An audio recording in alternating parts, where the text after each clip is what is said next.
Et puis donc il y a d'autres points importants que j'aimerais citer par rapport à la femme dans le paradis. Des points qui sont certainement ignorés par beaucoup. Il dit ici فإذا إذا دخلت المرأة الجنة فإن الله يعيد إليها شبابها وبكارتها لقوله صلى الله عليه وسلم إن الجنة لا يدخلها عجوز إن الله تعالى إذا أدخلهن الجنة حولهن أبكارا.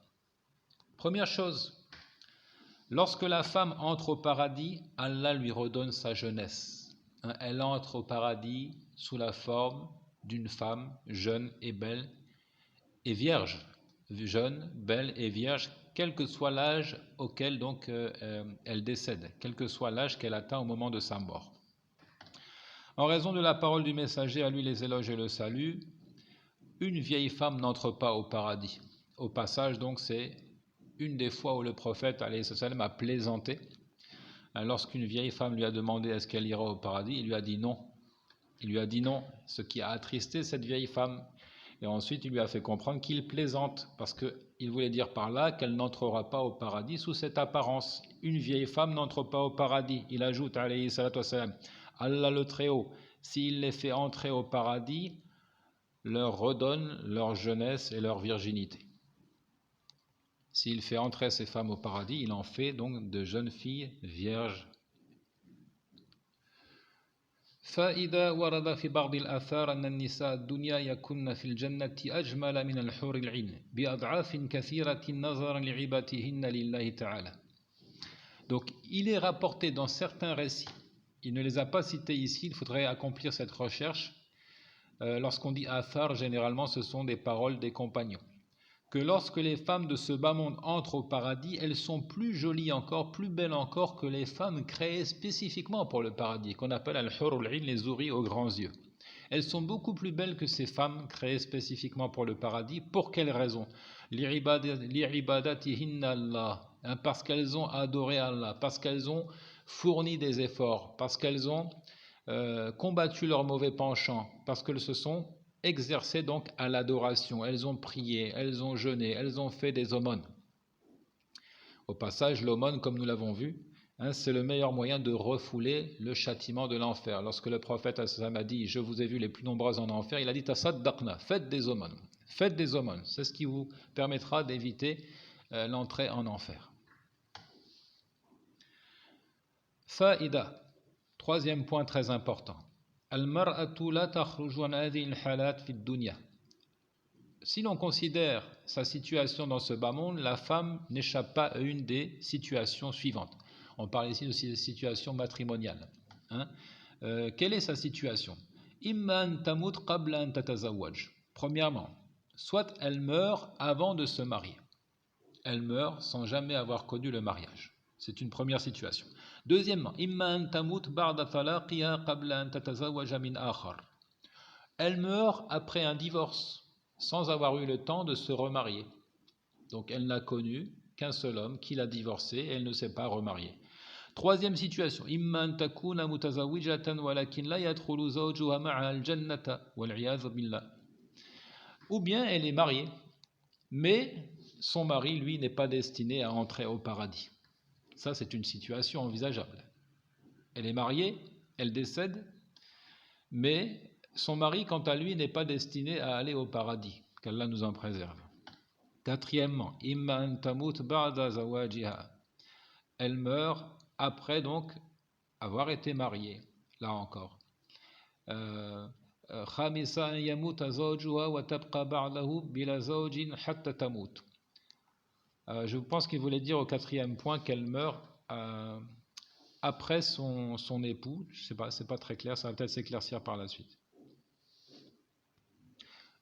Ok, ça me paraît plus clair. Donc quatrièmement, elle meurt après donc s'être mariée. Ça, c'est une éventualité.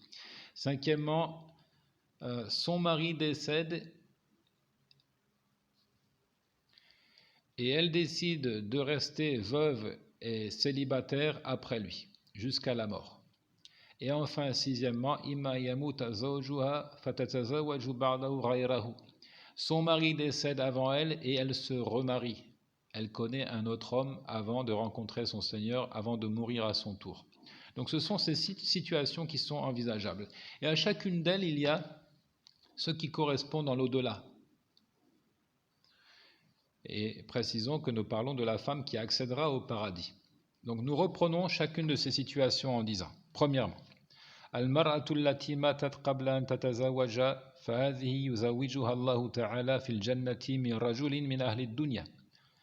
La femme qui meurt avant de se marier, donc qui n'a jamais connu le mariage et qui décède, Allah la mariera dans le paradis. Allah fera en sorte qu'elle soit mariée dans le paradis, donc avec un homme, des hommes qui ont vécu sur cette terre et qui sont eux aussi entrés au paradis. En raison de la parole du prophète, à lui les éloges et le salut.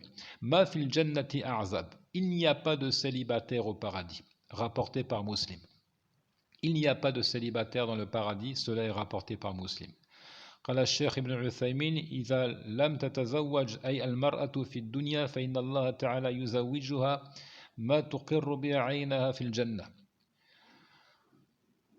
فالنعيم في الجنة ليس مقصورا على الذكور وإنما هو للذكور والإناث من جملة النعيم الزواج.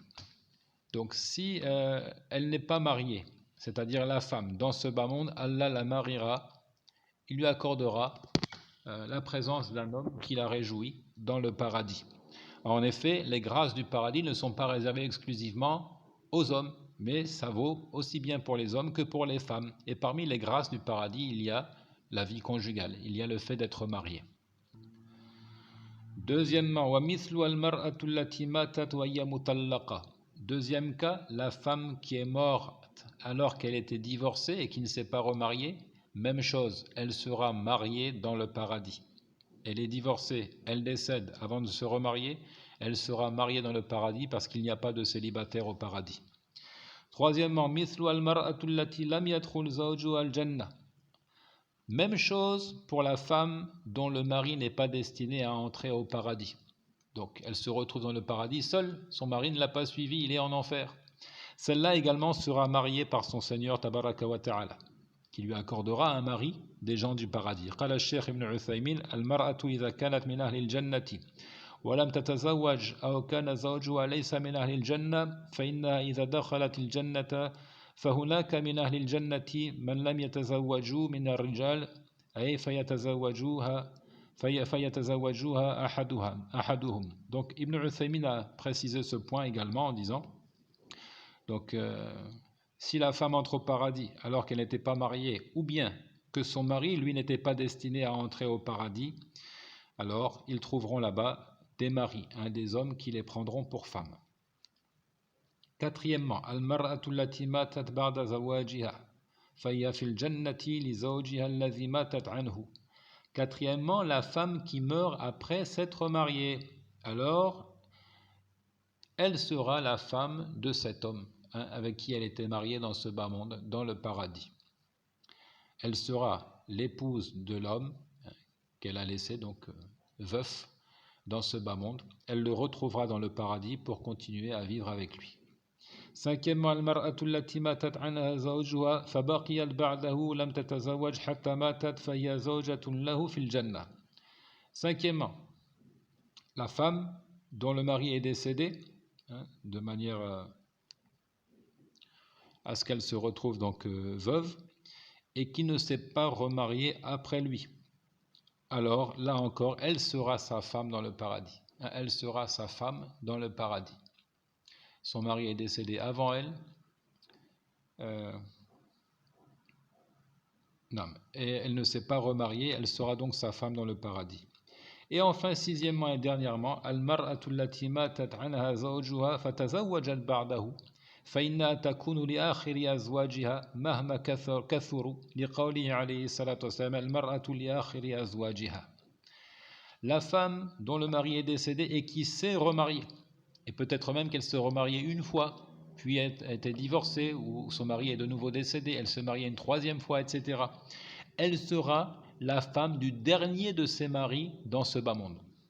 Elle sera la femme du dernier de ses maris dans ce bas monde. Le hadith est un hadith authentique dans lequel le prophète dit « La femme est au dernier de ses époux. Elle appartient au dernier de ses époux. » c'est-à-dire dans le paradis, elle sera en compagnie du dernier de celui qui était ses époux dans ce bas monde.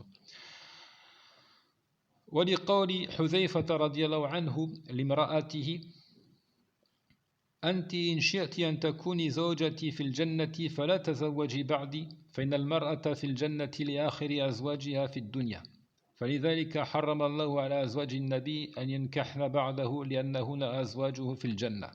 En raison également donc de la parole de Hudhayfa ibn al-Yaman, qu'Allah soit satisfait de lui, qui a dit à sa femme un jour: si tu veux être ma femme dans le paradis, ne te remarie pas après moi, parce que la femme est dans le paradis au dernier de ses maris. Elle appartient et elle est la femme du dernier de celui qu'elle a connu dans ce monde-là.